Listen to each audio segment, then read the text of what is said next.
Hello Hello， 胖妮儿来喽！一部属于女人的后宫大戏，在夹缝生存中的男人少之又少。《甄嬛传》这部剧的男性颜值担当，当然不是皇上了，而是闲散王爷果子狸了。讲个实在话，果子狸其实胖妮是不太想去说的，因为这个人设是我认为这部剧中存在最尴尬的人设，没有之一了。看个3、4遍会被果子狸的痴情感动，再看个3、4遍我已经疲惫了，这种感情已经感动不到我了。我个人对果子狸成见实在太多了，比如说讲话轻薄，明知道在湖边玩水的嬛嬛是自己的皇嫂，还各种轻薄调戏。比如说嬛嬛还痴情皇上时，他在深夜划船送嬛嬛回碎玉轩，也是各种撩害嬛，各种暗地里表达自己的情愫。月光如银，良辰美景真是难得。良辰美景奈何天，情不知所起，一往而深。生者可以死，死亦可生。老弟啊，那个时候嬛嬛还是你的皇嫂好吗？何况人家和皇上那时候恩爱得很呢。如果把这两个人和皇上的背景从大清朝搬到现代社会，嬛嬛是嫂子，皇上是哥哥，弟弟果子狸。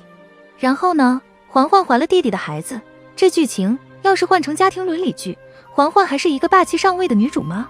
估计还换都是表字辈的老前辈了吧。我敢打赌，这部剧收视率最低的部分就是嬛嬛出宫和果子狸有宫外孕的这段戏了。环儿，哎，你怎么突然就来了？外面的事情一忙完，我就急着赶过来见你。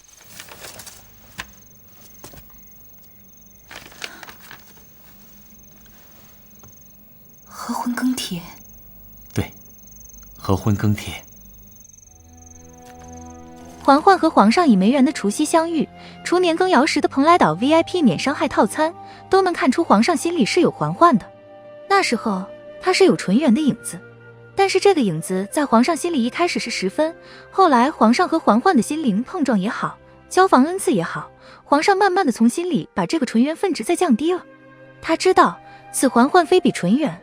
嬛嬛呢，心高气傲的，和皇上处着处着就忘记他是95至尊的皇上了，人家才不是你的4郎呢。这时嬛嬛宁死不做替身的高风亮节心境，倒是颇有如意一心一人的心境。此时剧情要大反转，嬛嬛的打怪升级之路要开始，必要到一个深坑里，然后跳出来，才能刺激到观众。这时前面长篇大论铺垫，万千女人心中的完美男神，擅长收集嬛嬛小香的果子狸就上场了。他的目标很明确，带动嬛嬛经济命脉，力保嬛嬛走上致富之路。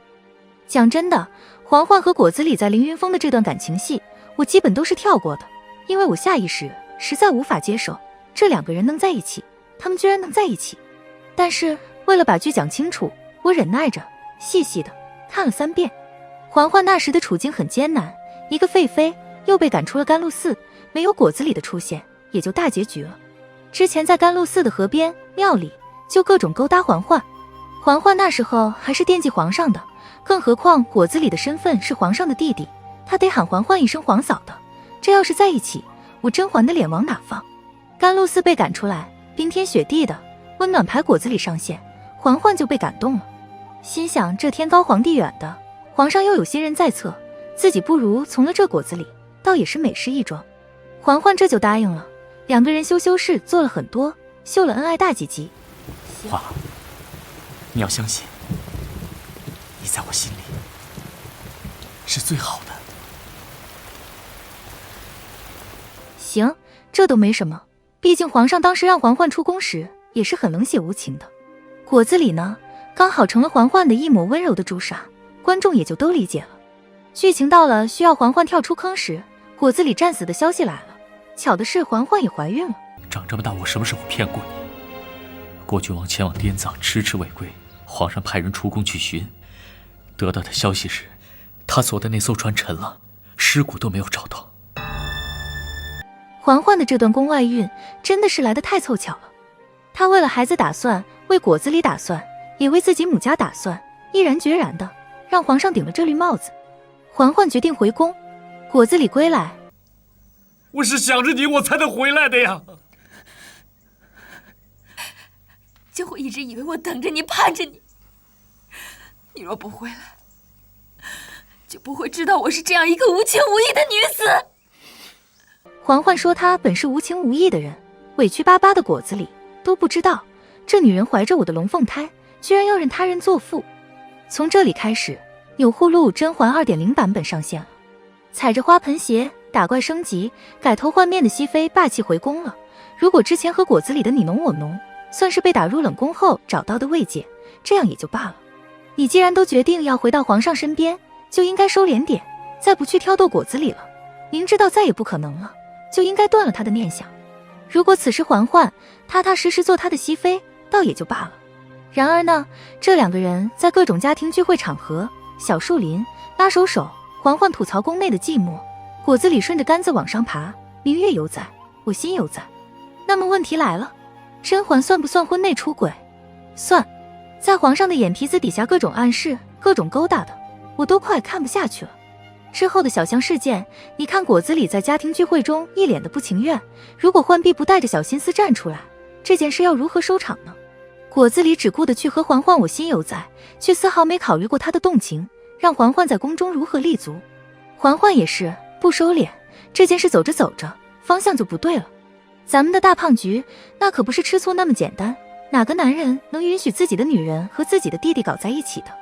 讲真的，有时候挺同情胖局的，这绿帽子戴的都不知道自己送出去多少北京户口。皇上后来命甄嬛处死果子里，我觉得这段也算是皇上解了气了。他们这段感情本就是不轨的，皇上的疑心就是从果子里身上看出来的。相对而言，甄嬛还比较会隐藏自己的内心的。这个弟弟天天惦记自己老婆，眼神都不对了，对自己老婆温柔100倍。女人的直觉很敏感，不好意思，男人的直觉也很敏感啊。每一封家书后面都有熹贵妃安，这是干什么？明知道嬛嬛的处境很难，还这么光明正大的惦记着皇嫂，这太刻意了呀。这皇上要是都发现不了，那他真的就是大傻子了。皇帝在最后满眼看到的只有嬛嬛，而不是纯元皇后。你已经很久没有叫过朕四郎了，你再叫一次，好吗？是嬛嬛的个人魅力，把她心里惦记多年的纯元皇后渐渐个人化了。